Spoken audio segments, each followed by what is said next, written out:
नमस्कार। मैं डॉक्टर सरवण सैनी, सहायक आचार्य श्री राधेश्याम मुरारका राजकीय महाविद्यालय नवलगढ़। आज की क्लास में अपन पढ़ेंगे जापान के संविधान के एक महत्वपूर्ण टॉपिक, जापान की डाइट। जापान की संसद को ही डाइट कहा जाता है और जापानी लोग अपनी भाषा में अपनी संसद को कोक्कई भी कहते हैं। जापान की डाइट एशिया महाद्वीप की पहली संसद है। जैसा कि आपको पता है कि जापान एक एशिया महाद्वीप का देश है। दुनिया की सबसे पहली संसद है वो ब्रिटेन की संसद मानी जाती है और एशिया महाद्वीप में पहली बार संसद की स्थापना जापान में ही है वो की गई 1890 में। 1890 में तत्कालीन सम्राट के द्वारा एक नए संविधान को जापान में लागू किया गया जिसका नाम था मेजी संविधान। तो 1890 में जापान में पहली बार मेजी संविधान के अंतर्गत डाइट की स्थापना है वो हुई। वो जो संसद थी वो संसद आज की तरह शक्तिशाली नहीं थी। उस संसद का काम केवल सम्राट को परामर्श देना मात्र था और वह एक परामर्शदात्री संस्था के अतिरिक्त और कुछ भी नहीं थी।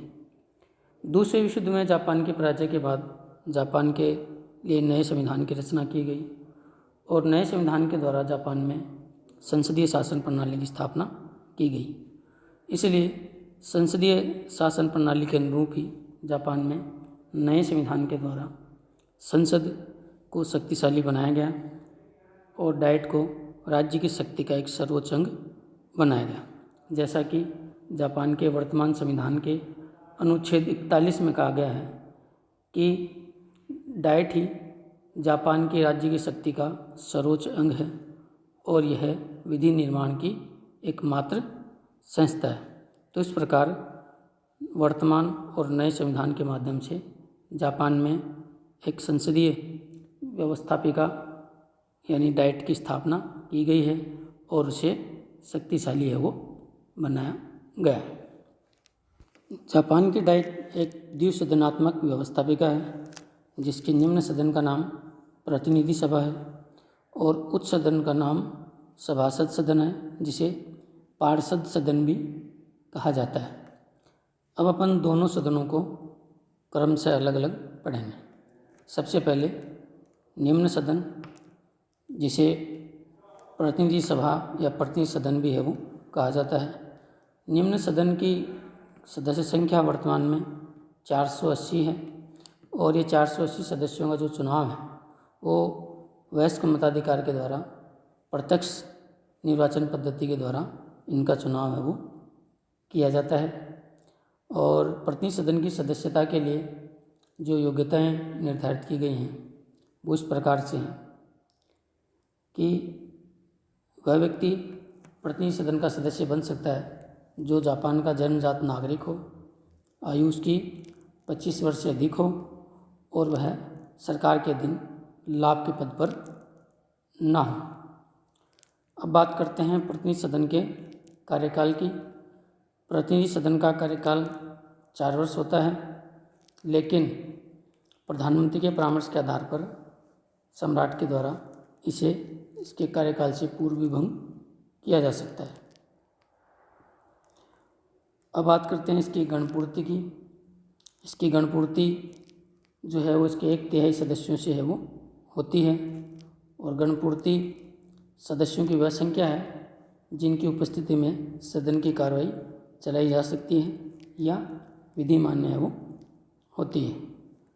अब बात करते हैं इस प्रतिनिधि सभा के अध्यक्ष की।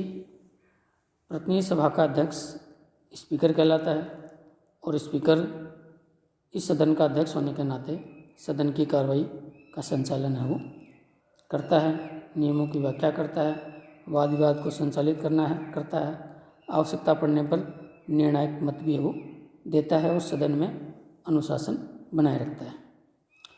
अब बात करते हैं अपन जापान की डाइट के उच्च सदन यानी सभासद सदन, और सभासद सदन को ही पार्षद सदन भी है वो कहा जाता है। इसकी सदस्य संख्या 252 होती है और इन 252 सदस्यों का चुनाव भी वहाँ प्रत्यक्ष चुनाव पद्धति के द्वारा किया जाता है। इसके सदस्यों के लिए जो योग्यताएं निर्धारित हैं वह इस प्रकार हैं कि वह जापान का नागरिक हो, जन्मजात नागरिक हो, वही चुनाव लड़ सकता है, आयु 30 वर्ष से अधिक हो और सरकार के दिन वह लाभ के पद पर न हो।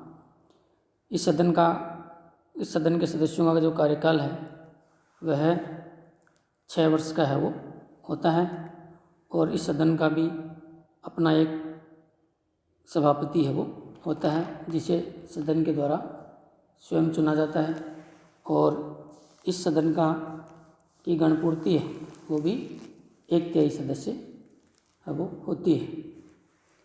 अब बात करेंगे डाइट के अधिवेशन की। डाइट के 3 तरह के अधिवेशन होते हैं। पहला है साधारण अधिवेशन, दूसरा है असाधारण अधिवेशन और तीसरा है विशेष अधिवेशन। साधारण अधिवेशन प्रतिवर्ष जो रूटीन का अधिवेशन होता है वह होता है, और यह प्रतिवर्ष दिसंबर माह के प्रथम सप्ताह में बुलाया जाता है, जो लगभग 150 दिन तक है वो चलता है। अब बात करते हैं असाधारण अधिवेशन कि असाधारण अधिवेशन क्या होता है।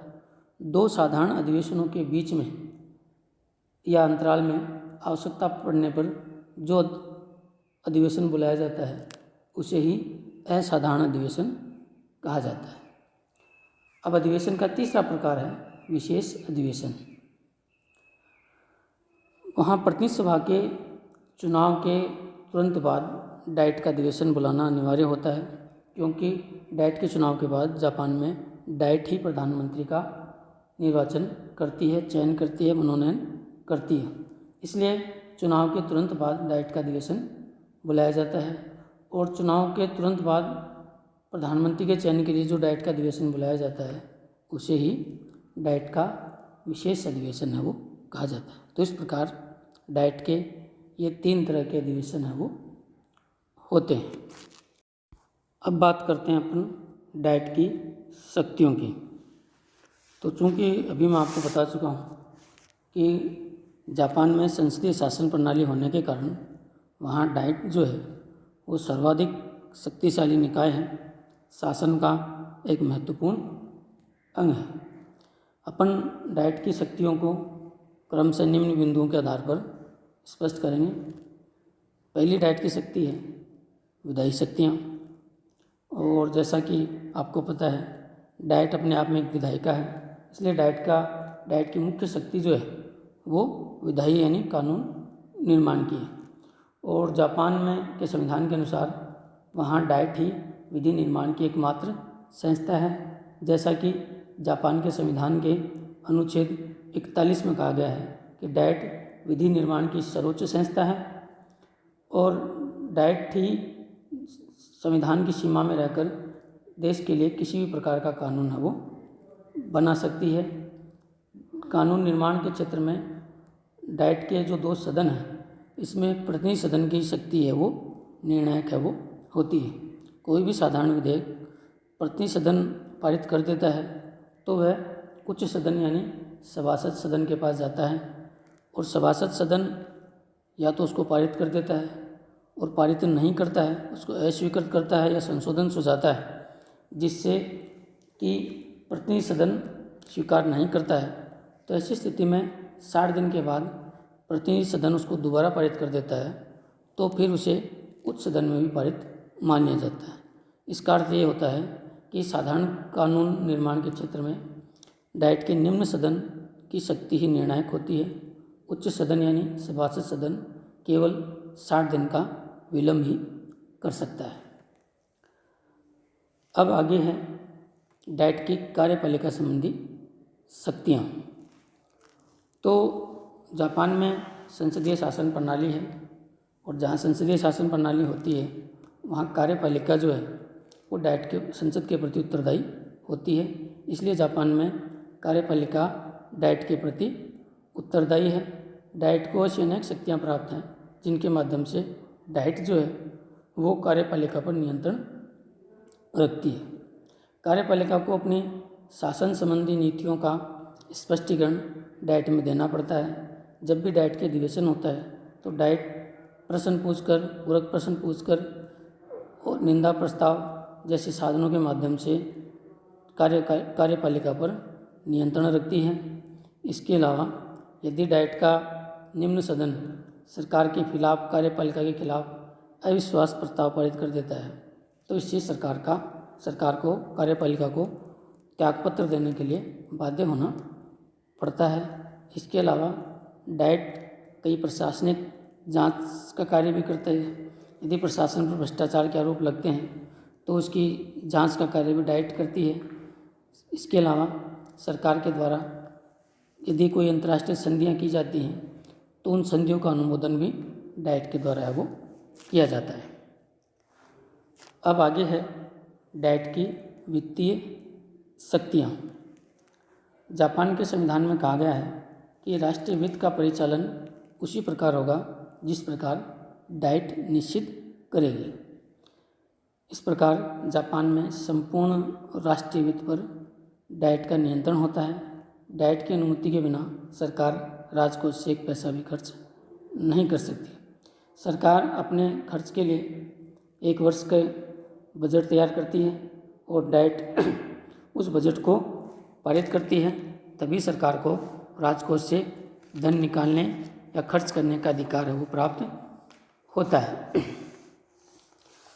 अब डाइट की अगली शक्ति है न्यायपालिका के क्षेत्र में, वो ये है कि डाइट न्यायाधीशों के वेतन भत्ते, सेवा शर्तें तय करती है। डाइट न्यायपालिका के क्षेत्राधिकार से संबंधित कानूनों का निर्माण भी है वो करती है। और यदि कभी किसी न्यायाधीश पर भ्रष्टाचार या अन्य कोई आरोप होता है तो डाइट इस मामले की जांच करती है और डाइट जो है वो महाभियोग का प्रस्ताव पारित करती है और महाभियोग के माध्यम से डाइट न्यायाधीश को पद से हटा भी सकती है। अब अगली शक्ति है डाइट की, वह है संविधान संशोधन से संबंधित शक्तियाँ। तो जापान में डाइट को संविधान में संशोधन करने का अधिकार भी प्राप्त है।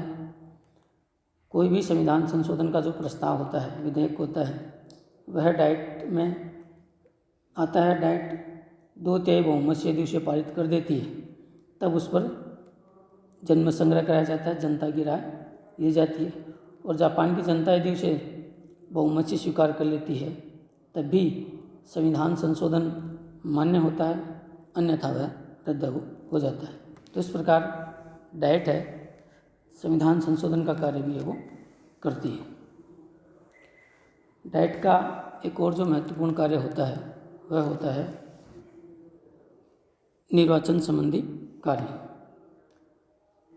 डाइट के निर्वाचन के तुरंत बाद डाइट अपने पहले अधिवेशन में जापान के सर्वाधिक शक्तिशाली व्यक्ति, जापान के प्रधानमंत्री का निर्वाचन करती है और उसके बाद डाइट के दोनों सदन अपने अपने अध्यक्ष, सभापति, उपसभापति और विभिन्न संसदीय समितियों के अध्यक्षों और सदस्यों का निर्वाचन भी है वो करती है। तो ये है डाइट की शक्तियाँ।